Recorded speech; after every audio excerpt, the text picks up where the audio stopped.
You go from here to here. No time at all. This is why you talk to me. Because I'm here. This is the only reason you're talking to me.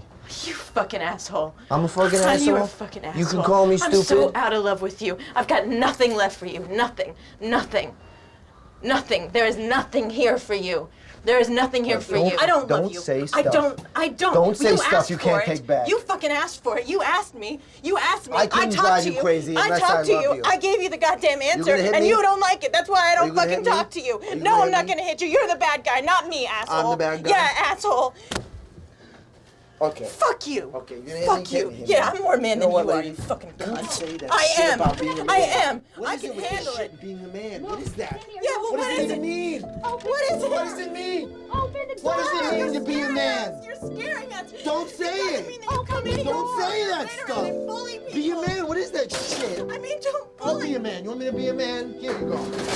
في واحد اللقطه وسط الفيلم دان ملي كيكون جالس هو وداك الراجل الكبير اللي خدام معاه كيبداو كيجبدوا مواضيع وكيهضروا على الحب والعلاقات والرجال والنساء. فكيقول دان باللي كنعتقد ان احنا الرجال اكثر رومانسيه من العيالات، حيت حنا الرجال نهار كنختاروا الزواج كنختاروه مع مرة واحده، هذيك المراه كنعرفوها كنبغيوها كنبقاو مقاومين معاها باش ما يديهاش لنا حتى شي واحد. كنقولوا مع راسنا اذا ما تزوجناش هاد البنت فغنضيعوا علينا بزاف، حيت هاد البنت ما كاينش بحالها. ولكن في الجهه الاخرى البنات ما كيفكروش بحالنا، بل على العكس كيحاولوا يعزلوا احسن راجل من بين بزاف ديال الاختيارات اللي معروضه قدامهم. كنسمع بزاف البنات كيهضروا بيناتهم وكيقولوا راجلي عنده خدمه واعره ودار كبيره وصالير زوين. البنات كيدوزوا حياتهم وهما كيحلموا بداك الامير الجذاب واللي فيه الرجوله وشهامه الابطال ديال الروايات الرومانسيه، لكن في الاخر كتلقاها مزوجه براجل غيحت موظف ومستقر ومضمون انه غيبقى حداها وغيربي معاها ولادها. فيلم بلو فالنتاين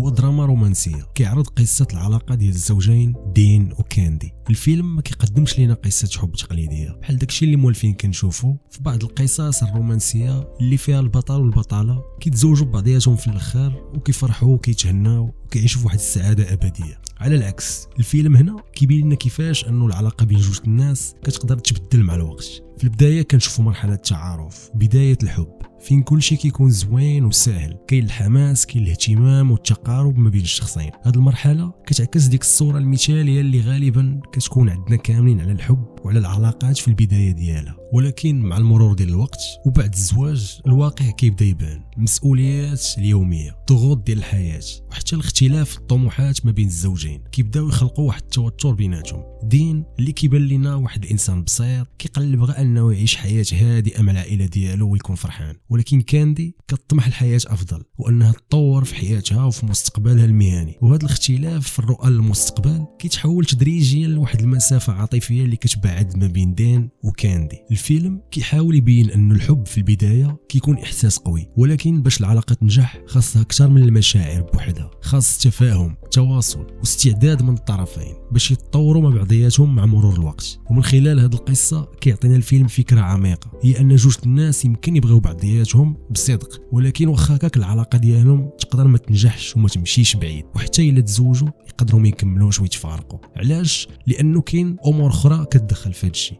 واللي من بينها واحد العامل اساسي اللي كيهضر عليه الفيلم هو فاش كيكون الاختلاف ما بين الشخصيات ديال جوج الناس في العلاقه وما بين الطموحات ديالهم، وكل واحد وكيشوف الحياه ديالو ولا كيشوف الحياه بصفه عامه من واحد الزاويه خاصه به. في النهايه بلو فالنتاين كيعطينا نظره واقعيه على العلاقات الانسانيه وخاصه العلاقات ما بين الجنسين، ما بين المراه والراجل. كيطرح سؤال كبير ومهم، واش الحب وحده كافي باش يحافظ على علاقه بين جوج الناس او لا خاص حتى التفاهم والنضج العاطفي وبزاف د الحوايج باش تستمر العلاقه. في الاخر ديال هذا الفيلم بغيت نعطي الراي ديالي الشخصي. بالنسبه ليا كاندي ما غلطاش وماشي بنت الحرام، وما يمكنش ليا نحكم على امراه اللي ما بغاتش غير انها تطور حياتها وما تبقاش في نفس البلاصه. يمكن دان ما قدرش يفهمها وهي كانت تبغى غير تطور راسها وفي نفس الوقت تطور حياتها هي والعائله الصغيره ديالها معاه، هي وهو وبنتها. دان حتى هو راجل اللي ماشي خايب، ولكن بغى يبقى يشوف ديك كاندي في نفس الشكل اللي تلاقاها عليه اول مره، بنت صغيره كتعيش اليوم وما كتسولش على غدا. نسى باللي حتى هي عندها نظره للقدام وطموح ورغبه في التغيير. كذب عليك كذاب الا قال لك شي واحد انه الحب ماشي مهم في العلاقه. الحب مهم ومهم بزاف، ولكن بواحد بوحدو ما كافيش، حيت الحب كيبقى بحال داك الحبل اللي شادين فيه باش ما نطيحوش وسط اصعب مراحل العلاقه. ولكن الطموح والرغبه في التغيير ضروريين في اي علاقه، وكتجي واحد المرحله اللي كيتطوروا فيها كل واحد فينا بوحدو. داخل اي علاقه كتجي واحد المرحله اللي الافراد كيبداو كيتطوروا فيها. هذا التطور كيكون خاص بكل شخص مع راسو. في هذه المرحله كيتبدلوا بزاف الافكار، كيتبدلوا بزاف القناعات. كاين علاقات اللي كتفهم هذا التغيير وكتستافد منه، وشي كيعاون شي وكيزيدوا لقدام بجوج. وكاين علاقات اللي ما كيقدروش فيها الطرفين انهم يتطوروا بجوجهم مع بعضياتهم، وكيضطروا انهم يفرقوا الطريق.